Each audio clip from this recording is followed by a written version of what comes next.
இப்போதான் நம்ம சேனலுக்கு நீங்கள் முதல் முறையாக வரீங்கன்னா தயவுசெய்து கீழே இருக்கிற ரெட் கலர் சப்ஸ்கிரைப் பட்டன் அழுத்தி சப்ஸ்கிரைப் பண்ணிக்கோங்க. கூடவே அந்த பெல் பட்டன் அழுத்தி ஆள்னு கொடுத்துக்கோங்க.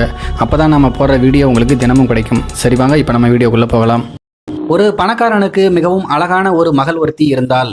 வளர்ந்தவுடன் அவளுக்கு திருமணம் செய்து வைக்க முடிவெடுத்து ஊரில் உள்ள தகுதியான இளைஞர்களுக்கு ஒரு போட்டி வைப்பதாகவும் அதில் வெற்றி பெறும் இளைஞர்களுக்கு தன்னுடைய மகளை மனம் முடித்து வைப்பதாகவும் அறிவிக்கிறார் அந்த பணக்காரர்.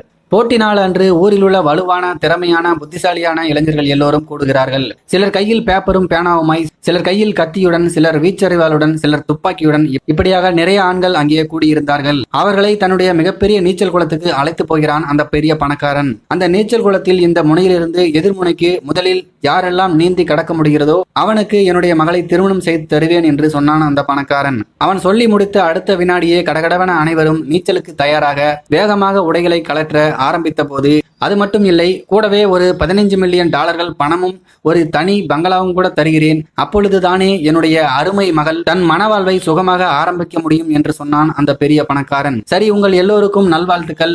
என் மருமகனை நான் நீச்சல் குளத்தில் மறுகரையில் சந்திக்கிறேன் என்றவாறு அங்கிருந்து நடக்க ஆரம்பித்தான். சொல்லி முடித்தவுடன் மொத்த இளைஞர்களும் இன்னமும் வேகமாக தண்ணீரில் இறங்க முயற்சி செய்த போது அந்த பணக்காரனின் ஹெலிகாப்டர் ஒன்று அந்த நீச்சல் குளத்துக்கு நேர்மேலே பறந்து வந்து டஜன் கணக்கில் முதலைகளை அந்த குளத்தில் இறக்கிவிட்டு சென்றது. அவ்வளவுதான். அத்தனை பேரும் மரண பயத்தில் உடனே பின்வாங்கி ஏமாற்றத்துடன் மீண்டும் தங்களுடைய உடைகளை மாட்டிக்கொள்ள ஆரம்பித்தனர். இதென்ன பைத்தியகாரத்தனமா இருக்கிறது? யாரால் இது முடியும்? பார்க்கலாம் எவன் இதில் ஜெயிக்கிறான்னு. நிச்சயமா எவனாலும் முடியாது என்று சத்தமாய் பேச ஆரம்பித்தனர். அப்பொழுது திடீரென்று ஒருத்தன் நீச்சல் குளத்தில் குதிக்கும் சத்தம்.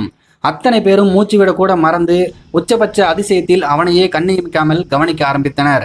அந்த இளைஞன் மிகவும் லாவகமாக அத்தனை முதலைகளிடமிருந்து விலகி வேகமாய் நீந்தி அடுத்த கரையில் விருட்டென ஏறி வெடவெடவென நின்றான். பணக்காரனால் தன் கண்களை நம்ப முடியவில்லை. பிரம்மாதம், நான் தரதா சொன்ன விஷயங்களுக்கு மேலே உனக்கு எது வேணும்னாலும் கேளு, நான் தர்றேன். அது எதுவாயிருந்தாலும் பரவாயில்லை என்று சொன்னான் அந்த பணக்காரன். அந்த இளைஞனோ இன்னமும் நடுக்கத்திலிருந்து மேலவில்லை. வாய் தந்தி அடித்துக் கொண்டிருந்தது. மிரட்சியில் கண்கள் அரண்டு போய் இருந்தது. அதன் பிறகு ஒரு விதமான வெறியுடன், அதெல்லாம் இருக்கட்டும், என்னை இந்த குளத்தில் தள்ளிவிட்டவனை மட்டும் யாருன்னு எனக்கு காட்டுங்கள் என்று சொன்னான் அந்த இளைஞன். கேட்கறதுக்கு இந்த கதை காமெடியா தெரிஞ்சாலும் இதுல சில நீதிகள் இருக்கு. அது என்ன அப்படிங்கிறத இப்ப நம்ம பார்க்கலாம்.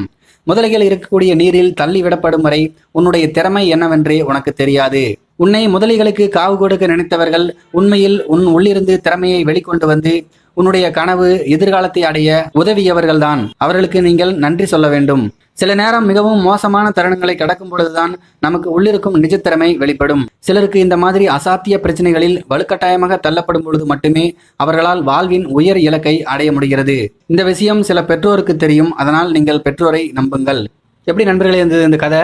இந்த கதையை பற்றி உங்களுடைய கருத்துக்கள் என்ன அப்படிங்கிறத கீழே இருக்கிற கமெண்ட் பாக்ஸில் தெரியப்படுத்துங்க. மேலும் இது போன்ற நல்ல நல்ல வீடியோக்களை பார்க்க நம்முடைய சேனலை சப்ஸ்கிரைப் பண்ணிக்கோங்க. நன்றி, வணக்கம்.